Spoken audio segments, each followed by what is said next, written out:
Pour bien grandir... Mange au moins 5 fruits et légumes par Tu fermes ta gueule! Salut à tous les musclés fruités, bienvenue dans cette partie 2 de la vidéo sur l'importance de manger des fruits et légumes en musculation. Donc je dois encore parler d'un petit truc théorique avant de passer à la pratique. Et donc on va y aller tout de suite parce que je n'ai le droit qu'à 15 minutes, enfin qu'à 15 minutes. 15 minutes et 1 seconde. Bah ouais, parce que la partie 1, le projet faisait pile poil moins de 15 minutes. J'exporte la vidéo et là... Du coup, j'ai tenté d'envoyer le fichier pour ne pas réexporter le tout, ce qui aurait retardé la vidéo. Et là...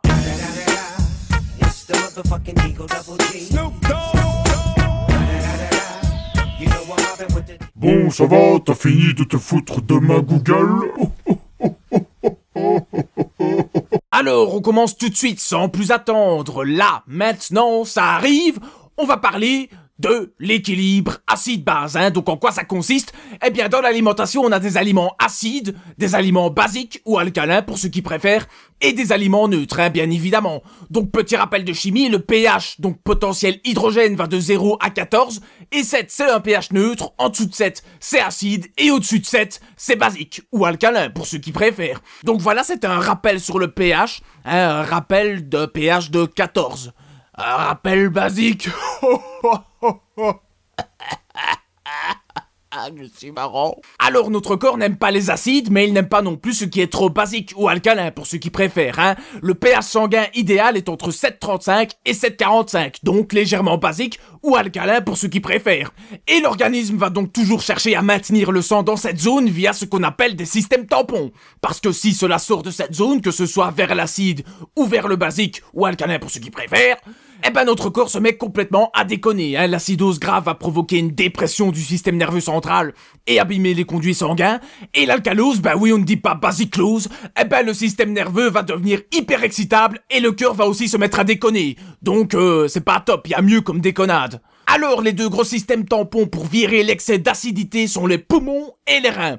Donc ce sont eux qui font la majeure partie du boulot, hein. Bon, le problème c'est que l'acidité pose problème pour la musculation, car on va avoir une diminution de la synthèse des protéines, une fragilisation du squelette, et aussi considérablement augmenter les risques d'inflammation, hein. Et l'inflammation pathologique qui revient le plus souvent avec la musculation, ben c'est la tendinite. C'est pour ça que quand on me demande « Ouais, j'ai souvent des tendinites, mais je ne sais pas quoi faire, qu'est-ce qu'il faut faire ?» Eh bien mange des fruits et des légumes, c'est déjà un très bon début. Mais ce n'est pas valable que pour les tendinites, hein. Ça va de façon générale diminuer les inflammations qu'on peut choper un peu partout, souvent chroniques et qui sont inhérentes à une mauvaise alimentation, souvent trop acide. Alors évidemment, tu ne vas pas mesurer le pH de tout ce que tu manges avec du papier tournesol, hein. Ce serait complètement chiant, con, débile.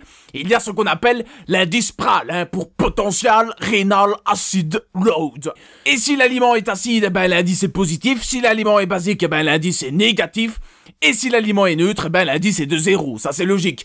Donc je vous laisse un tableau plutôt complet avec ces indices PRAL dans la description, et je précise au passage que le 4 quarts est acide. Donc évidemment on constate que les végétaux sont majoritairement basiques et vont permettre d'aider l'organisme à réguler l'excès d'acidité qui est soit produite à l'effort ou consommée donc via les protéines, les acides gras. Donc comment répartir sa consommation de fruits, hein? Eh ben on va commencer par ceux qui prennent du poids facilement. Tiens, bienvenue au club. Si toi aussi tu prends 5 kilos après un cheat meal, eh bien tu fais donc partie de cette catégorie. Les maigres attendront, ça leur apprendra à pouvoir bouffer plus que nous, bande d'ingrats. Alors la personne avec un métabolisme lent va devoir principalement se tourner vers des fruits frais assez pauvres en calories, avec un haut indice de satiété, hein, donc qui coupe la faim. Heureusement pour nous, ben y a pas mal de fruits particulièrement bons là-dedans, mais il y a un fruit en particulier qui est le winner, le number one, le king. C'est la pastèque. La pastèque, c'est l'allié du gros lard, hein. C'est peu calorique, c'est volumineux, donc il y a de quoi bouffer dessus, et puis ben ça coupe bien la dalle. Ensuite on a la pomme, qui coupe très bien la faim aussi, et enfin on a la mangue, qui est un fruit très fibreux, hein, qui coupe la dalle pour longtemps aussi, et dont les myrcènes augmentent l'assimilation du THC, hein. Pour ceux qui fument des pétards, c'est toujours bon à savoir. Donc voilà, pour celui qui prend vite du poids et qui a souvent faim, c'est à mon sens les 3 fruits à privilégier, à manger en guise de collation, ou en cas de grosse dalle surprise. Alors ça, il faut avoir la génétique du gros pour avoir la grosse dalle surprise, hein. C'est-à-dire qu'à un moment de la journée, tu te mets à avoir une faim horrible, inexplicable, hein, l'impression qu'il te reste plus rien dans le bide. Même un Somalien te plaint quand t'as une faim pareille, se dire à quel point c'est horrible. D'ailleurs, est-ce que tu as déjà mangé un plat somalien? Eh bien, eux non plus. Oh oh oh, tu vas te calmer. Tu crois pas qu'ils en ont assez soupé de toutes ces blagues? Pardon. Oh ça va, hein, j'avais dit que j'allais être encore de plus mauvais goût. D'ailleurs tout le monde prend cher avec moi, hein, les Chinois, les Somaliens, les Américains. Cette bonne guerre, hein, les Israéliens ça va venir, j'économise encore un peu. Alors évidemment en collation tu peux manger d'autres fruits que les 3 conseillés, mais attention de bien adapter les portions si ce sont des fruits plus caloriques, et attention de bien gérer la faim si ce sont des fruits qui ne calent pas bien, hein. Ça c'est à toi de gérer la faim, je serai pas à côté de toi pour te dire « Tu ranges ton paquet de chips, espèce d'immonde pourceau! T'es tellement gros que quand tu vas à la plage tu provoques une marée haute, espèce de gros lard, et tu veux encore bouffer ?» Et là je te jure que la fringale elle est partie. Alors, avec les repas, on peut manger des fruits qui coupent moins la faim que les autres et des fruits que je considère donc comme de bons desserts. Donc ce sont en général donc des fruits rouges, donc tout ce qui est fraises, il y a beaucoup de donc là. Des fraises, des framboises, des myrtilles, des cerises, etc.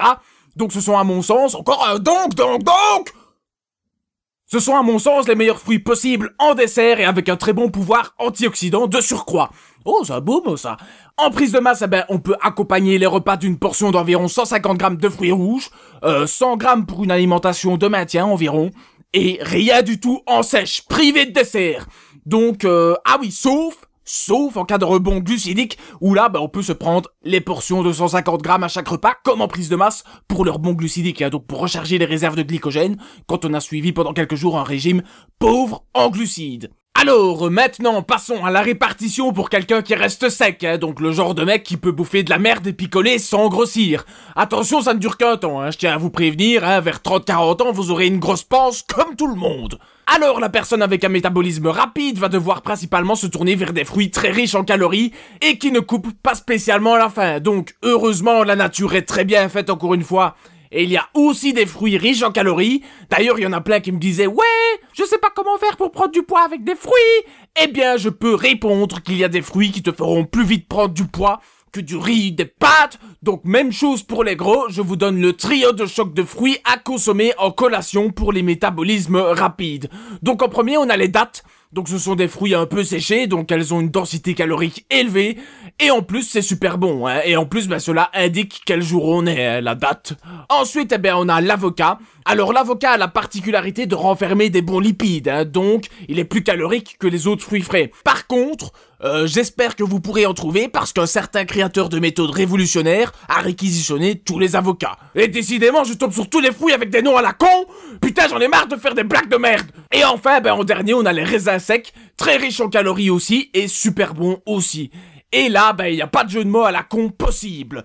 Donc, avec ce trio de fruits en collation, mon ami, je te jure que si tu ne prends pas de poids, c'est que tu as le ténia. Là, à un moment, il faut pas déconner, hein. Par contre, pour sécher avec un métabolisme rapide, on va procéder autrement que pour les grelards, c'est-à-dire que tu vas garder les desserts après les repas, desserts dont je parle juste après, hein. Je commence pas, les desserts, ah oui, ça arrive.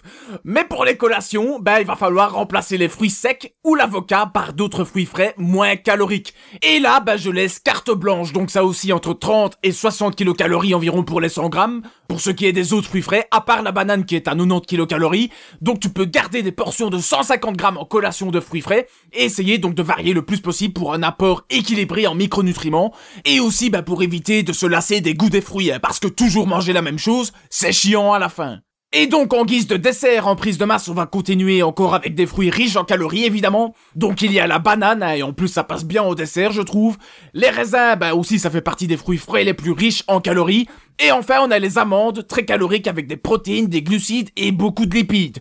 Donc pour ce qui est des portions, ça va être 150 grammes de banane ou de raisin. Et pour les amandes, on divise la portion en deux, donc 75 grammes. Et mathématicien ici, parce que bah c'est très calorique, 100 grammes pour une diète de maintien et donc 50 grammes d'amandes. Et en sèche, bah il faut prendre les mêmes quantités que pour la diète de maintien, mais seulement un dessert par jour au lieu des 3 par jour. Et enfin, ben on termine sur le gars qui peut prendre du poids sans difficulté mais qui ne devient pas un gros pour autant, hein, donc qui a un métabolisme plutôt moyen. Donc en collation, je conseille tout de même des fruits frais, histoire de limiter la faim et d'éviter une prise de gras excessive, donc dernier trio de choc de fruits à consommer en priorité pour la collation. Et pourquoi est-ce que je m'énerve? Je sais pas. Donc on se calme. En premier, ben la banane c'est une bonne collation avec de la calorie, mais pas trop non plus, et qui coupe assez bien la faim. C'est donc parfait pour un métabolisme moyen.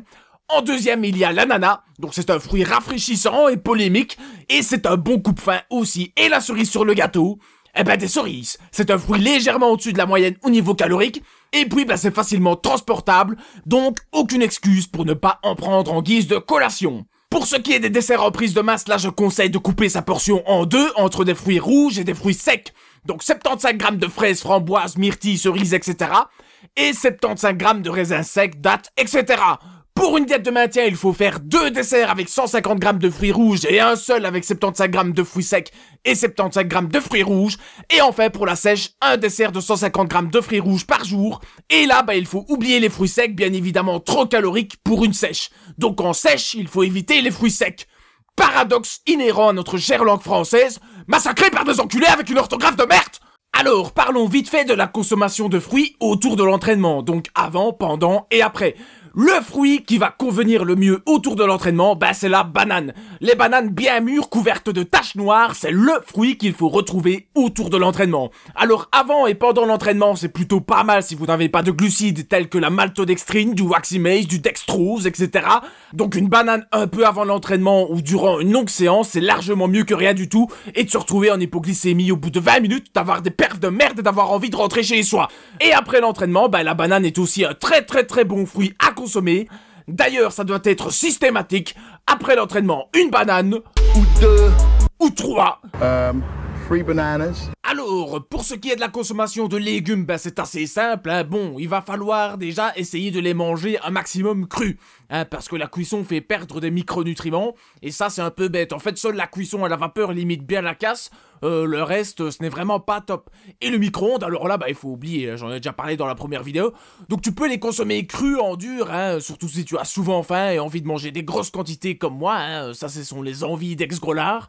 Et sinon, si tu as un petit appétit, tu peux te faire des jus à l'aide d'un extracteur de jus. Donc le jus conserve la majorité des micronutriments, la majorité des bienfaits.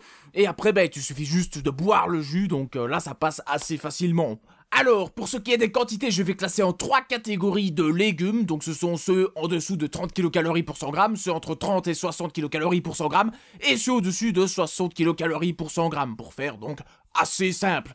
Alors donc, pour tous les légumes en dessous de 30 kcal pour 100 g, je viens de voir un postillon qui est parti, c'est dégueulasse. Alors donc, pour en dessous de 30 kcal pour 100 g, c'est à volonté pour tout le monde, donc faites-vous plaisir. Il faudrait manger des kilos pour avoir un impact sur votre poids. Et puis, même la digestion en elle-même consomme quasi autant d'énergie que ce qu'ils apportent. Donc, à volonté. Ensuite, on a entre 30 kcal et 60 kcal pour 100 g. Donc là, je dirais qu'il faut se limiter... sans se limiter. Je dirais entre 250 et 300 g par repas. Pour les personnes avec un métabolisme lent. En effet, ils sont déjà un peu plus caloriques. Et donc... ils peuvent quand même avoir un impact sur votre poids, même si ça reste très faible caloriquement parlant. Si tu manges 200 g de carottes en trop parce que t'as vraiment la dalle, c'est largement moins grave que de manger 200 g d'une saloperie, comme des chips, du 4 quarts, de n'importe quoi. Et enfin, on a les légumes qui ont plus de 60 kcal pour 100 g. Donc là, on va retrouver des tubercules comme les pommes de terre, la patate douce, le manioc, l'ingam, le topinambour. Bon, c'est sûr, c'est pas des trucs qu'on mange tous les jours. Donc évidemment, c'est un peu plus riche en calories que le reste, puisque ce sont des réserves de glucides qui sont destinées aux plantes. Et nous, on bouffe leurs réserves d'énergie. Donc il faut commencer à limiter un peu pour les métabolismes lents. Donc je dirais manger 1 jour sur 2 en prise de masse et limiter à 2 fois par semaine en sèche. Pour les métabolismes moyens, une portion par jour en prise de masse et 1 fois tous les 2 jours en sèche. Et pour les métabolismes rapides, 2 portions par jour en prise de masse et 1 portion par jour en sèche. Et bien voilà, merci d'avoir regardé et patienté pour cette putain de partie de vidéo. Voilà, j'espère avoir éclairé quelques points sur la consommation de végétaux et que vous pourrez donc adapter tout ça pour votre diète minéralisée et vitaminée. C'est le plus important, c'est de réussir à adapter le tout pour soi afin d'en tirer les meilleurs résultats possibles. Donc voilà, n'oubliez pas les 10% de réduction sur la boutique TNT Sport pour les suppléments, dont les packs musclés avec des produits que j'ai sélectionnés pour leur qualité. Et la réduction de 5% sur Warrior Gear pour les fringues, du matériel de musculation et de powerlifting. Bref, il y a la totale pour s'équiper. Et dernier petit truc dans la description, il y a un sondage. Il y en aura un à chaque fin de vidéo et je vous demanderai votre avis sur n'importe quoi par rapport à la chaîne. L'objet de ce premier sondage est une enquête de satisfaction concernant les délais d'attente de mes vidéos. Quelle idée de sondage à la con, putain! Sachant pertinemment que je vais prendre cher. Grosse tapette! Grosse tapette! Grosse ça pète.